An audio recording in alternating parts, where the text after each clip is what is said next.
Сәлеметсіздер ме, құрметті білім алушылар? Бүгінгі құқық негіздері пәні бойынша дәрісіміздің тақырыбы салық құқығының негіздері. Сабағымыздың мақсаты салық құқығының негізгі ұғымдарын түсіндіру, сонымен қатар салық жүйесінің құрылымын, салық төлеушілердің құқықтары мен міндеттерін меңгеру және салықтардың түрлерін ажырата білу. Бүгінгі салық құқығының негіздері бұл мемлекет пен салық төлеушілер арасындағы салықтарды белгілеу, есептеу, төлеу және бақылау тәртібін реттейтін құқық саласы. Қазақстанда салық жүйесі Конституция мен салық кодексіне негізделген. Салық құқығының басты қағидалары бар. Оларға тоқталатын болсақ, біріншісі заңдылық, екіншісі теңдік, үшіншісі әділеттілік. Бұл қағидалар барлық салық төлеушілер үшін бірдей талаптардың қолданылуын қамтамасыз етеді.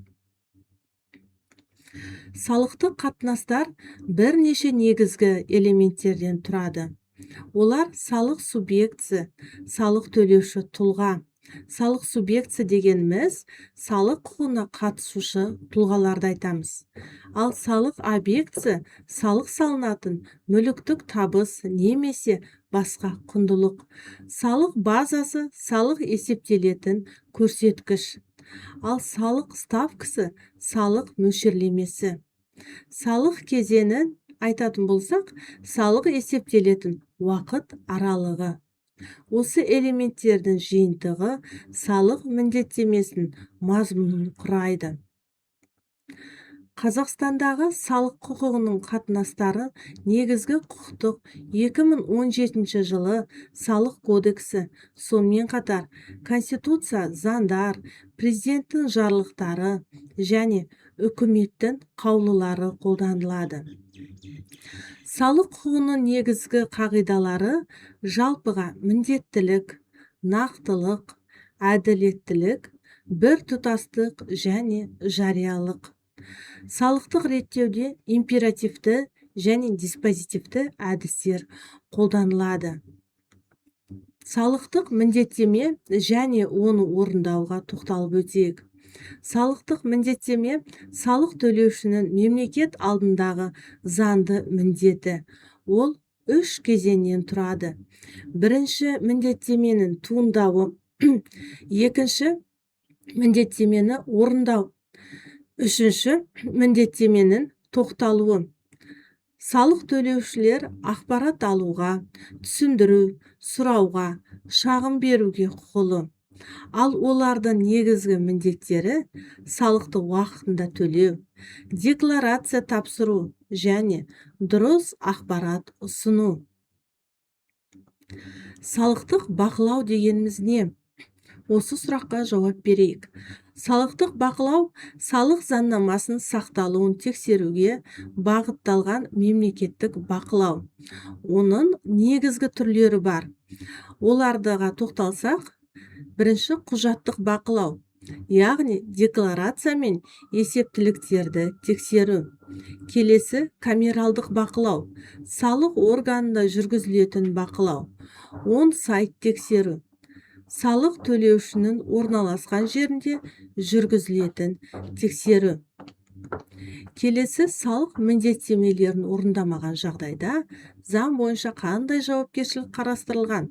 Сол сұраққа жауап берейік. Яғни негізгі бұзушылықтарға салықты уақытында төлемеу, декларацияны кеш тапсыру, кірістерді жасыру, жалған құжат пайдалану жатады. Мұндай жағдайларда төмендегідей жауапкершілік көзделеді. Яғни бірінші, айыппұл, өсімпұл немесе қосымша салық есептелуі мүмкін. Кей жағдайларда берешек мәжбүрлеп өндіріп алынады. Келесі, инвестициялық қызмет.